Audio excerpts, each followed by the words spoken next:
민수기 14장 39절부터 45절.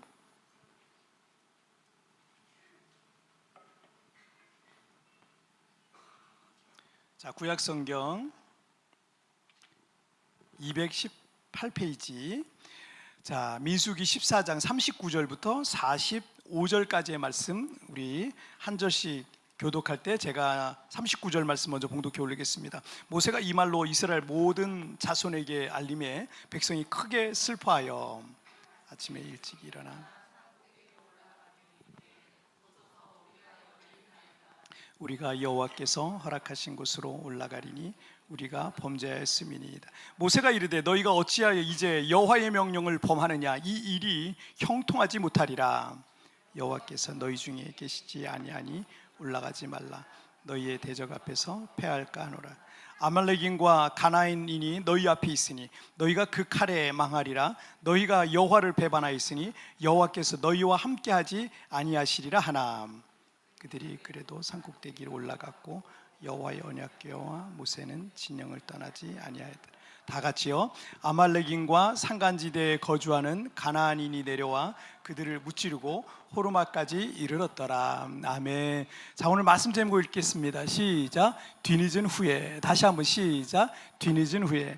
요즘 K-팝 인기는 전 세계적으로 상상을 초월할 정도입니다. 일본이란 나라는 과거 우리나라를 식민 지배했었기 때문에 우리나라를 한 수 아래로 이렇게 보는 경향이 되게 많거든요.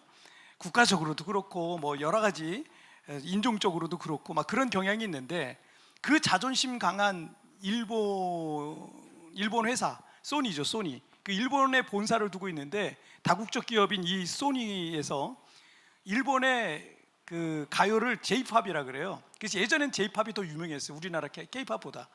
근데 J-팝이 아니라 우리나라의 K-팝을 주제로 그 애니메이션 영화를 만들었는데 일본 회사에서 만든 거예요. 물론 출연진들은 다 우리나라 사람들이죠. 우리나라 사람들이니까 많이 들어갔는데, 어쨌든 이 K-팝을 주제로 애니메이션 영화를 만들어서 지금 초대박을 터뜨렸대요. 그리고 전 세계에 마치 신드롬처럼 이렇게 지금 전 세계 지금 그 코스프레하고 사람들이 흉내내고 그걸 영상에 올리고 틱톡에 올리고 이런 게 지금 전 세계적으로 어마어마한 신드롬이 지금 되고 있다고 합니다. 이 정도로 이 대한민국의 이 대중문화는 이제는 세계적인 주류 문화로 지금 이제 자리를 잡고 있는 거죠.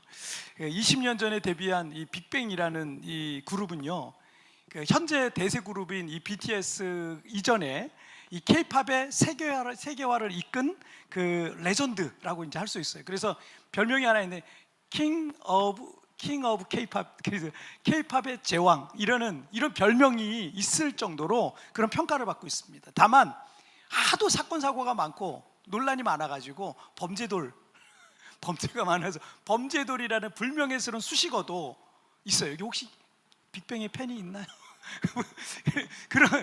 어쨌든 범죄돌이의 이 불명예스러운 수식어도 있어요.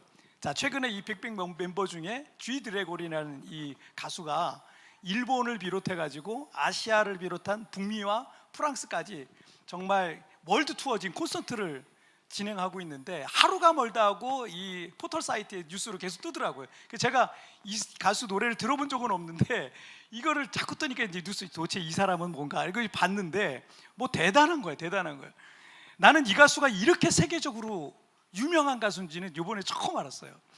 다 수만 명이 들어가는 이 대형 공연장 있잖아요. 지금 이 세부도 여기 아레나를 지금 많이 올라갔더라고요. 이 아레나 공연장, 대형 공연장이 만들어지고 있는데, 수만 명이 들어가는 이 대형 공연장에 어떤 팬들은요, 이 암표 수백만 원짜리 암표를 사가지고 입장을 할 정도로 이게 대단하더라고요.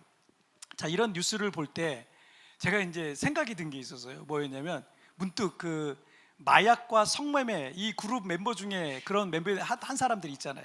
그 범죄자들이 있잖아요. 그래서 이 마약과 성매매 등 이 죄질이 좋지 않은 범죄로 저 영광스러운 자리에 함께하지 못했던 멤버들은 한때, 지금은 그 사람들은 다 떨어져 나갔죠.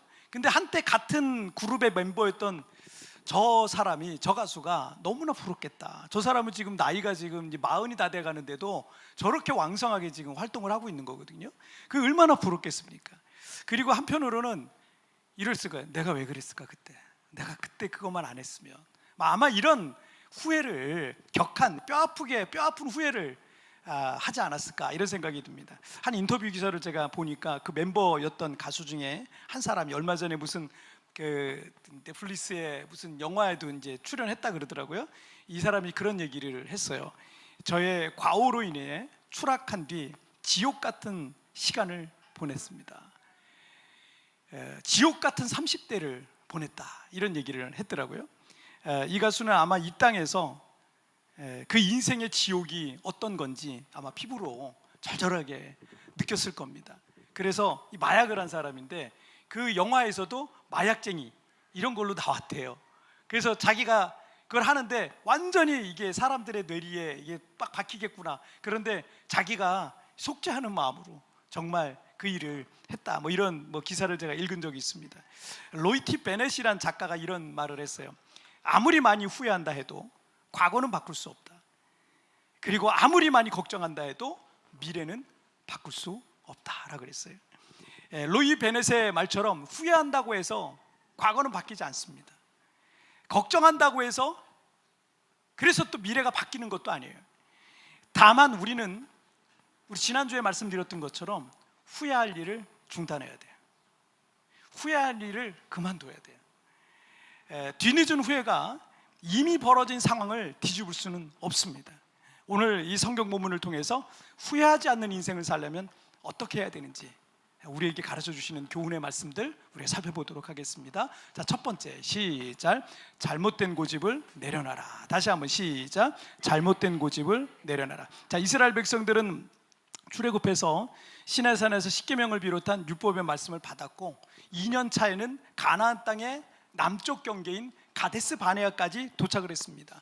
신명기 1장 21절을 보니까 하나님께서 이스라엘 백성들에게 이제 올라가서 저 땅을 차지해라. 두려워하지 말라. 주저하지 말라. 차지해라. 이렇게 말씀을 하시는 장면이 나와요. 자, 그러니까 하나님께서는요 이스라엘 백성들이 출애굽한 지 2년 차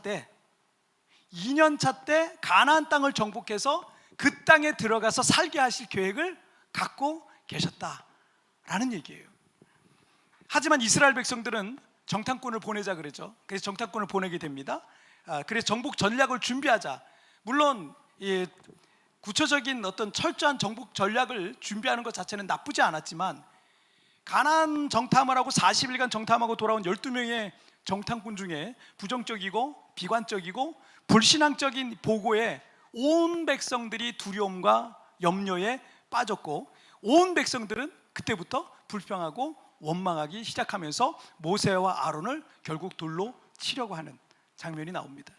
자, 민수기 14장 11절 말씀 볼게요. 시작. 여호와께서 모세에게 이르시되 이 백성이 어느 때까지 나를 멸시하겠느냐. 내가 그들 중에 많은 이적을 행하였으나 어느 때까지 나를 믿지 않겠느냐. 여러분 저를 따라 하시죠. 비전은 받은 자의 것이다. 다시 한번 비전은 받은 자의 것이다. 여러분 하나님 말씀이 떨어질 때 그것을 받는 사람이 있어요.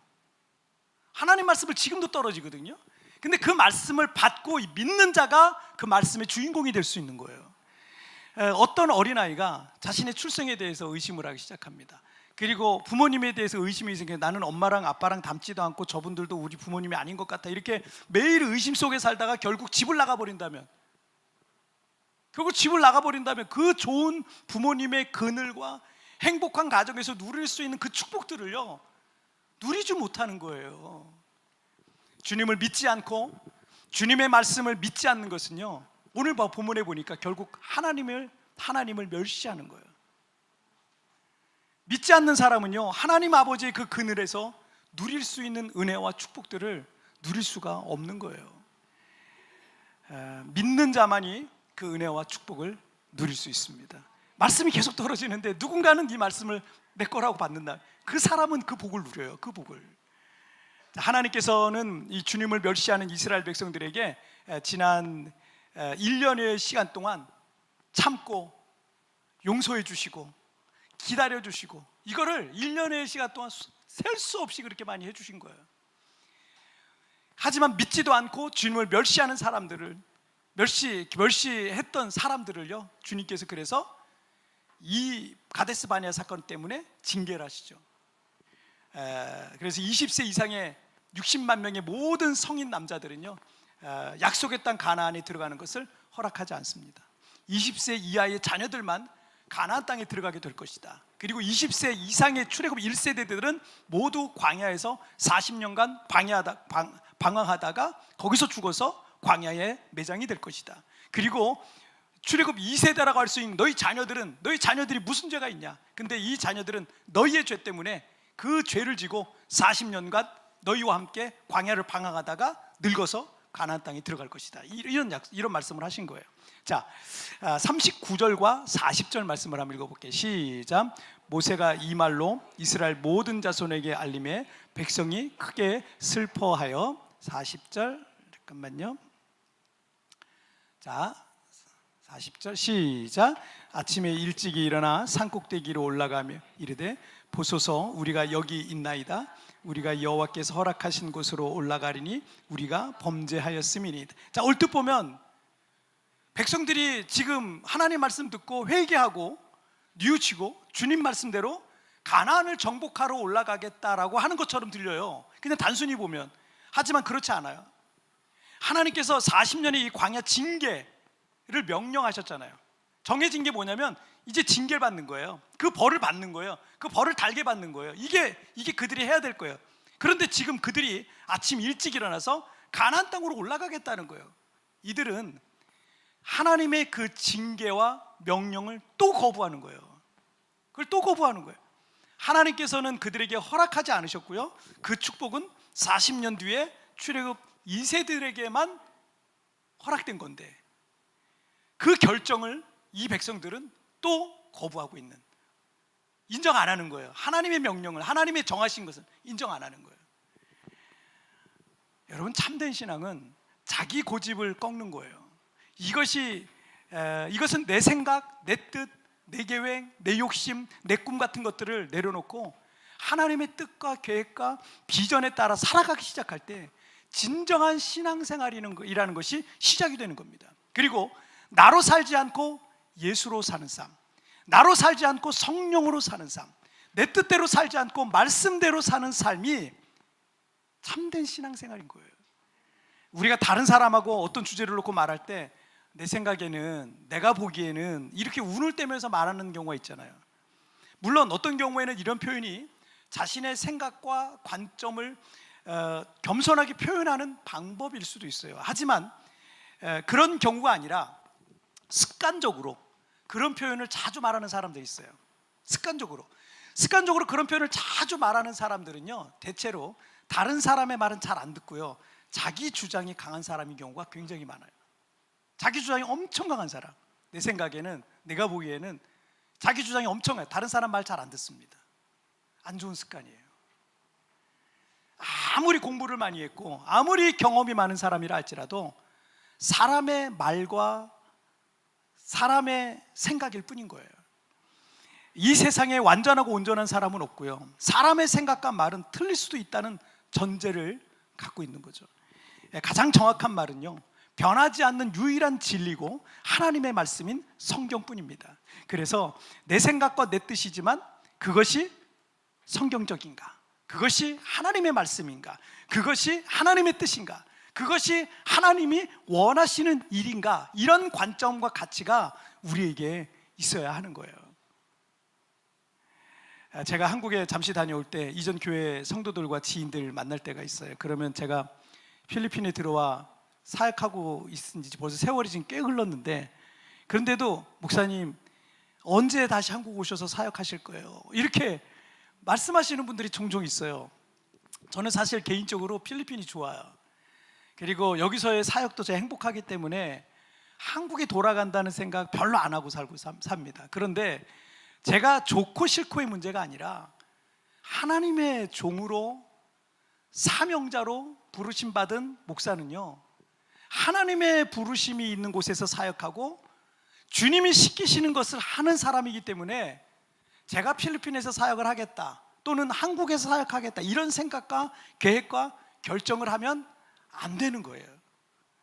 제가 필리핀에 왔던 것도 어느 날 갑자기 거부할 수 없는 하나님의 콜링이 있었고요, 저는 주님의 종이니까, 주님께서 부르시니까 여기 오게 된 거예요. 종이 무슨 권한이 있습니까? 종은 주인이 가라고 하면 가고 서라고 하면 거기 머물면 되는 거예요. 종에겐 결정권이 없습니다. 때문에 저는 적어도 그런 부분에 있어서 제 미래 계획하지 않아요. 그것을 놓고 고민해 보지도 않습니다. 저는 생각이 없습니다. 다만 제게 맡겨진 교회와 양들을 잘 돌보고 세워가는 게 제 꿈이고 제 비전이고 제 사명인 거예요. 우리 부목사님이 저랑 같이 사역을 하니까 제가 뭘 하고 있는지 가장 잘 아실 거예요.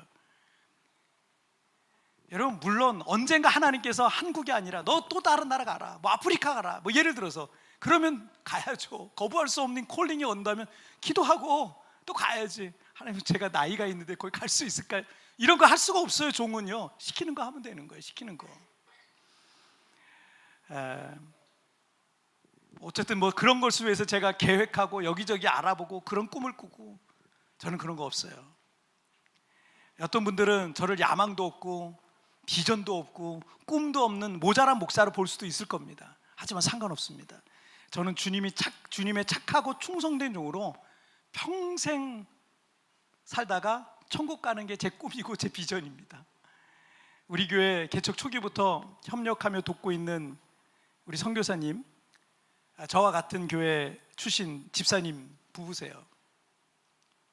우리 집사님이 중국을 오가면서 사업을 하다가 중국에서 우연히 탈북한 청년을 돕게 된 거예요. 비슷한 처지에 있는 그 너무 안타까운 상황에 있는 사람들이 이제 너무 많이 보이는 거예요. 이제 이분의 때. 그래서 사업은 부업이고 주업은 북한 동포들 탈북을 돕는 선교 사역을 하시게 된 거예요. 지난 10수년 동안 정말 많은 이 동포들을 구출해내고 그들을 복음과 말씀으로 양육해서 한국으로 다시 돌려보내는 그 사역을 계속 10수년 동안 해오신 거예요. 그러다 작년 5월에 이 공안에게 체포되셨어요. 그 이후부터 저랑도 연락이 두절이 됐고, 뭐 저는 기도만 하고 있었어요. 이게 도대체 무슨 일인지. 보니까 공안에 체포됐다는 소식을 이제 듣게 된 거죠, 저도. 그래서 그 선교사님을 제가 함께 돕던 우리 동기 목사님이 있는데 연락을 했어요. 목사님, 혹시 그럼 어떻게, 혹시 그 소식 좀 알고 있냐고. 그랬더니 그 목사님이 말씀하시니, 목사님, 안타깝지만 이런 경우는 거의 대부분이 사형받는다 그러더라고요. 어떻게 해요, 목사님? 막 이러더라고요, 저한테. 그 말을 듣는데 제 마음도 막 너무 무너지는 거예요. 얼마 전에 북한 선교 단체랑 제가 막 수소문을 해서 연락을 했어요. 연락이 됐고 우리 선교사님 소식을 받게 됐는데, 이 불행 중 다행으로 남편 선교사님은 재판을 받고 징역 3년을 받고, 그리고 아내 선교사님은 징역 2년을 확정 판결을 받아서 중국의 제2교도소라는, 구체적으로 말씀드릴 수는 없지만 그 교도소에 지금 계십니다. 우리 성도님들도 기도해 주셔서 이 바울과 디모데가 감옥에서 찬양하고 기도할 때 옥문이 열렸듯이 여러분 확정형령보다 감형되도록 여러분 기도해 주세요. 무엇보다 건강한 모습으로 다시 이 교회에서 우리가 만날 수 있도록 기도해 주시길 바랍니다. 우리 선교사님 부부 무역하면서 사업 잘하고 돈도 잘 버시는 분이고 세상적으로도 큰 걱정 없이 살던 분들이셨는데 왜 이렇게 사서 고생을 하시고 그것도 목숨이 어떻게 될지 모르는 이 지경까지 그 불구덩이에 스스로 걸어가셨을까요? 왜냐하면 주님의 종이기 때문입니다. 주님께서 고통 속에 갇혀있는 북한 동포들 손잡아 주라고, 저들 구출하라고, 저들을 복음으로 살리라고 그렇게 말씀하셨고, 주님의 종인 우리 선교사님은 그 말씀에 순종하며 나아갔던 거예요. 여러분, 우리가 하나님을, 예수님을 주님이라고 부르지 않습니까?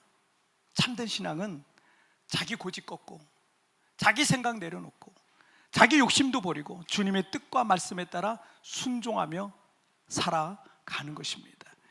자, 우리 두 번째 주제 보실까요? 함께 읽겠습니다. 시작. 순종이 최상의 전략이다. 다시 한번 시작. 순종이 최상의 전략이다. 자, 이스라엘 백성들의 출애굽 2년 차에 가나안 땅의 남쪽 경계 지역인 이 가데스 바네에 도착했을 때 모세는 백성들에게 하나님의 말씀을 전합니다. 신명기 1장 21절 시작. 너희의 하나님 여호와께서 이 땅을 너희 앞에 두셨은즉 너희 조상의 하나님 여호와께서 너희에게 이르신 대로 올라가서 차지하라. 두려워하지 말라, 주저하지 말라 한즉. 자, 그러니까 만약 그들이 이 말씀을 믿고 나갔다면 이스라엘 백성들의 출애굽 2년 차에 그들은 가나안 땅에 들어가 젖과 꿀이 흐르는 땅에서 살고 있었을 겁니다. 하지만 그들이 부정적인 정탐 보고를 들은 이후에 불평하고 원망하기 시작하면서 올라가라, 차지하라, 올라가서 차지하라는 이 명령을 거부했어요. 안 들었어요. 불순종했어요. 그래서 하나님께서는 불순종한 출애굽 1세들의 가나안 입성을 허락하지 않으시고 그들이 40년 동안 광야를 방황하다가 죽어서 광야에 매장될 것을 정하셨습니다. 명령하셨습니다. 이것은 불순종의 대가였고 불신앙에 대한 징벌이었습니다. 그런데 그들은 여전히 그들의 고집을 꺾지 않고 있어요. 어떤 고집입니까? 여러분, 올라가서 차지하라 그랬을 때 어떻게 했어요? 불신앙으로 안 올라갔어요. 못 간다 그랬어요. 우리 다 죽는다고 안 간다 그랬어요. 그죠? 그런데 지금 주님께서 이제는 너희는 가나안에 가지 마라, 허락하지 않는다, 그냥 광야에 살아라 라고 하니까 어떻게 해요? 우리가 다시 올라가서 차지하겠다 이러고 있는 거예요. 이들의 마음의 주인, 영혼의 주인은요 하나님이 아니라 그들 자신이었던 거예요. 자기 고집, 자기 생각, 자기 가치, 자기 욕심 이런 것들을 내려놓지 못하면요 참된 신앙은 시작될 수가 없어요. 교회는 왔다 갔다 할 수 있죠. 크리스찬이 아니에요. 근데 교인이지, 교회 등록한 교인이지 크리스찬은 아니에요. 이걸 내려놔야 그때부터 신자가 되는 거예요. 그때부터. 자, 41절 보실까요? 시작. 모세가 이르되 너희가 어찌하여 이제 여호와의 명령을 범하느냐 이 일이 형통하지 못하리라. 자, 모세가 그들을 막아서면서 너희 또 왜 불순종하느냐, 불순종은 형통할 수 없다라고 말하고 있는 겁니다. 반대로 순종이 최상의 전략이다, 그죠? 순종이 최상의 전략이다 라고 말하고 있는 거예요. 43절 말씀 시작. 아말렉인과 가나안인이 너희 앞에 있으니 너희가 그 칼에 망하리라. 너희가 여호와를 배반하였으니 여호와께서 너희와 함께하지 아니하시리라 하나. 자, 이 구절에 너희가 여호와를 배반하였으니 여호와께서 너희와 함께하지 아니하시리라 라고 이렇게 경고하고 있는데, 하나님을 향한 불신앙은요 하나님과 그분의 말씀을 거부하고 등을 돌리고 더 나아가서 배반하고 있는 것과 똑같다 라고 말씀하시고 있는 거예요. 만약 여러분에게 누군가가 등을 돌려요, 여러분의 말을 거부해요, 요즘 애들 말로 씹어요, 무시해요, 더 나아가서 뒤통수를 치는 배신자가 있다면 여러분은 그런 사람에게 여러분이 가장 아끼고 좋아하는 그것을 선물로 주겠습니까? 그럴 일은 없어요. 여호와를 배반하는 자에게, 하나님 말씀을 거부하는 자에게, 하나님을 멸시하는 자에게, 하나님께 등을 돌리고 돈과 세상의 우상을 섬기는 자에게 하나님께서 함께 하실 수 있겠습니까? 없는 거예요. 그를 형통케 하실 수도 없고 그의 계획을 성공시켜 주실 수도 없는 겁니다. 모세는 그들을 가로막으면서 야, 올라가지 마, 이 말씀조차 불순종하지 마, 우리는 이 벌을 받아야 돼 이렇게 말했지만 그들은 자기 고집을 꺾지 않아요.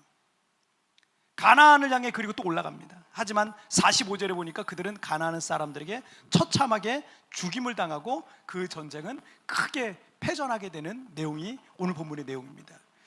종교개혁자인 존 칼빈이 하나님께서 가라는 곳까지 가고 멈추라는 곳에서 멈추는 것이 참된 신자의 도리다라고 말했어요. 하나님께서 가라고 하시는 데까지 가는 거예요. 그리고 하나님께서 멈추라 하는 데에서 멈추는 거. 저는 예수님 믿고 제 생각과 제 계획과 제 욕심을요 내려놨어요. 순간순간 안 되잖아요. 그러면 이게 하나님이 원치 아니하시는 것일 수도 있다 생각하면 기다려요. 제가 하고 싶어도 서두르지 않아요. 왜냐하면 그게 내 욕심일 수 있으니까.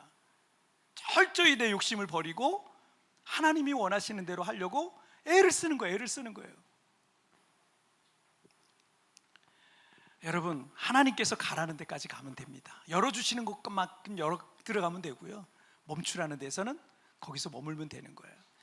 그런데 하나님께서 어떤 불의한 권력자나 독재자가 너 내 말 안 들으면 죽어, 너 가만 안 둬, 이렇게 말하는 게 아니에요. 자, 신명기 6장 3절 시작. 이스라엘아 듣고 삼가 그것을 행하라. 그리하면 내가 복을 받고 내 조상들의 하나님 여호와께서 내게 허락하심 같이 젖과 꿀이 흐르는 땅에서 내가 크게 번성하리라. 6장 24절 시작.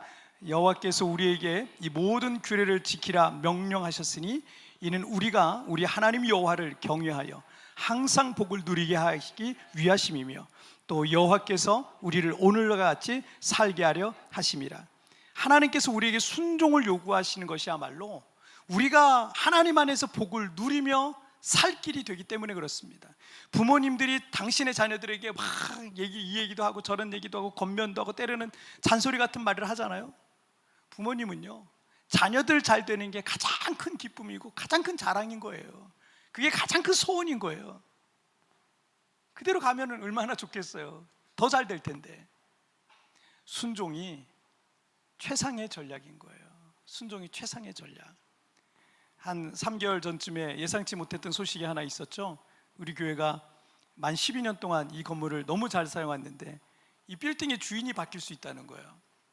그래서 너무 오래된 건물이라 매각될 경우에 새로운 건물주는 이곳 전체를 다 레노베이션을 하게 될 것이라 그러고, 그러면 우리 교회도 나가야 되는 거예요.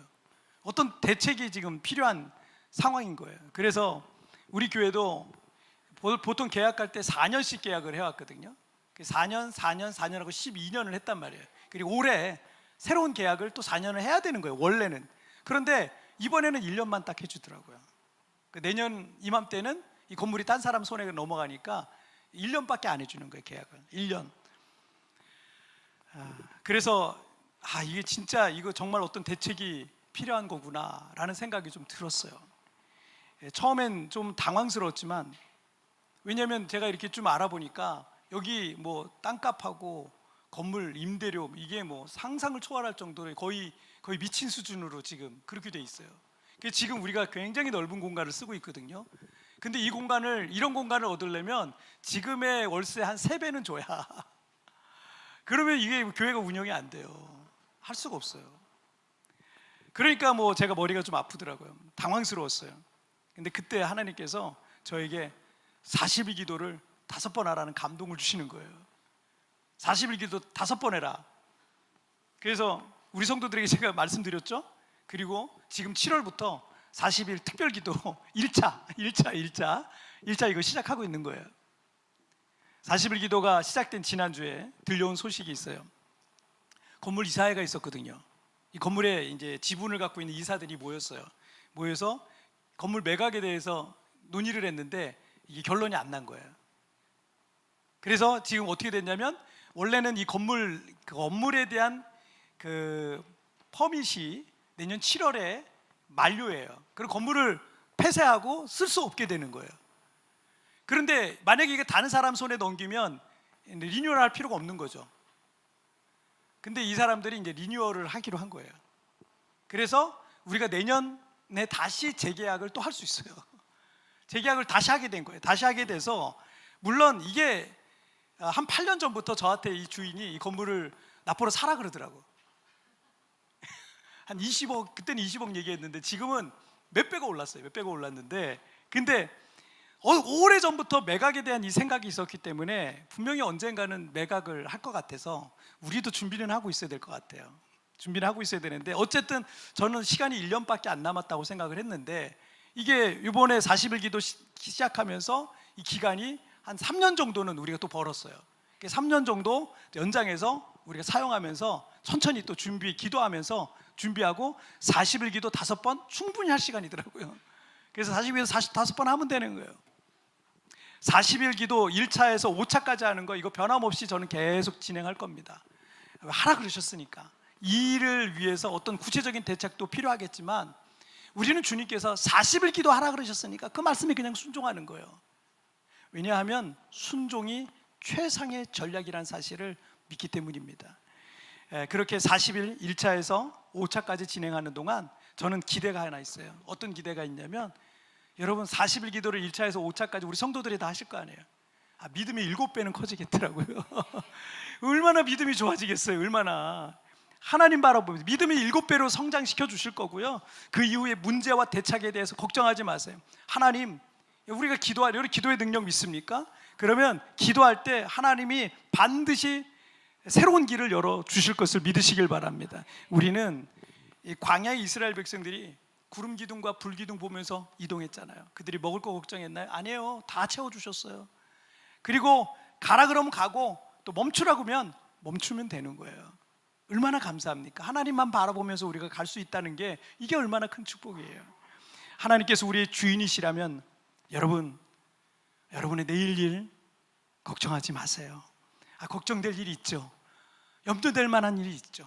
하지만 하나님이 하나님께 여러분 주인님이라 그러잖아요. 그럼 여러분 나의 주인이 하나님이신 거예요. 그런데 그래서 여러분 내일 일을 걱정하지 말라는 거예요. 주님께서 우리의 인생의 주인이시기도 하기 때문에 그래요.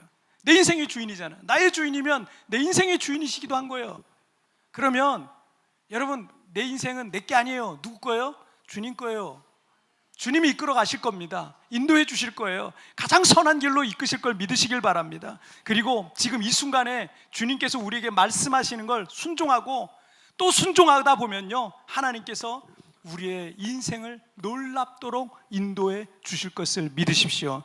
여러분 다른 거 여기저기 알아보고 막 이렇게 여기저기 손 내밀면서 사람들에게 도움 구하고, 여러분 때로는 작은 도움이 될 때가 있겠지만 순종이 최상의 전략이에요. 순종하다 보면 하나님이 인도해 주시는 거예요. 여러분 우리가 40일 기도 5번 하는 중에 저는 지금 큰 소리 뻥뻥 치고 있잖아요. 하나님이 인도해 주실 거라고. 40일 기도 5번 하고서 나서 이 간증도 하게 될 겁니다. 하나님이 우리 교회를 어떻게 인도해 주셨는지, 40일 기도 5번 하면서 우리 성도들의 삶 속에 어떤 변화, 믿음의 어떤 변화, 가정에 어떤 변화들이 일어났는지 여러분 간증하게 될 줄 믿습니다. 자, 오늘 2가지 주제 말씀 나눴죠? 읽겠습니다. 시작. 잘못된 고집을 내려놔라. 순종이 최상의 전략이다. 다시 한번 시작. 잘못된 고집을 내려놔라. 순종이 최상의 전략. 여러분 그렇습니다.